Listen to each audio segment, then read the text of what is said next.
West Godavari జిల్లాలో తాడేపల్లిగూడెం నియోజకవర్గంలో ఇంతమంది రైతులు నష్టపోయిన రైతులతో మాట్లాడడం జరుగుతుంది. ఇక్కడ మీరు వెనకాల చూస్తున్నారు, ఇలా వీళ్ళ పంటల్లోకి నీళ్లు వచ్చిన పరిస్థితి.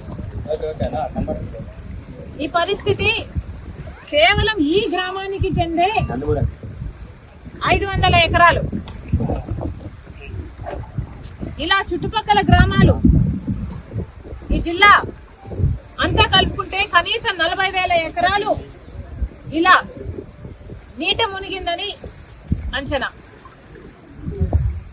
మరి రైతులు ఇంతగా నష్టపోతుంటే ఏ ప్రభుత్వానికైనా ఎందుకు కనిపించడం లేదు? ప్రతి రైతు ఇక్కడ చెప్తున్నారు, అమ్మా ప్రతి ఒక్కరికి కనీసం 14,000 రూపాయలు ప్రతి ఎకరాకి పెట్టుబడి అయింది. చాలా మంది కౌలు రైతులము, అప్పు తెచ్చుకుని పెట్టినాము. కనీసం ఒక్కొక్కరికి 2 లక్షలు అని అప్పెంతున్నారు. కనీసం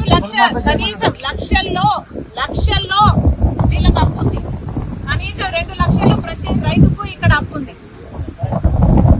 మరి ఇలాంటి పరిస్థితుల్లో ప్రభుత్వాలు ఏం చేస్తున్నాయో సమాధానం చెప్పాల్సిన అవసరం ఉంది. వీళ్ళందరూ ఇక్కడ నేను రాగానే అమ్మా మా పొలాలు ఎంతగా మునిగిపోయాయో చూడమ్మా అని వాళ్ళందరూ నీళ్లలో దిగి మరి వాళ్ళ కష్టాలు చెప్పుకునే ప్రయత్నం చేశారు. అందుకే నేను కూడా నీళ్లలో దిగి వాళ్ళ కష్టాలకు రావాల్సిన అటెన్షన్, రావాల్సిన నష్టపరిహారం కోసం ఈరోజు కాంగ్రెస్ పార్టీ కూడా వాళ్ళ కష్టాలలో భాగం పంచుకోవడానికి ఈరోజు మేము కూడా నీళ్లలో దిగి మాట్లాడుతున్నాం. ప్రభుత్వాలు కళ్ళు తెరవాల్సిన అవసరం ఉంది. పక్క రాష్ట్రంలో రేవంత్ రెడ్డి గారు రుణమాఫీ చేశారు. ఇక్కడ రైతులు కూడా అమ్మా మాకు రుణాలున్నాయి, మాకు కూడా రుణమాఫీ అవసరము అని ప్రాధేయపడుతున్నారు. చంద్రబాబు గారికి చెప్తున్నాము, చంద్రబాబు గారు కాంగ్రెస్ పార్టీ కనుక అధికారంలోకి వచ్చుంటే తెలంగాణలో మాదిరిగానే ఇక్కడ కూడా 2 లక్షల వరకు రుణమాఫీ చేసే వాగ్దానం మేము ఇచ్చాం. కానీ మీరు ఇవ్వనంత మాత్రాన చెయ్యకూడదు అని రూల్ ఎక్కడా లేదు.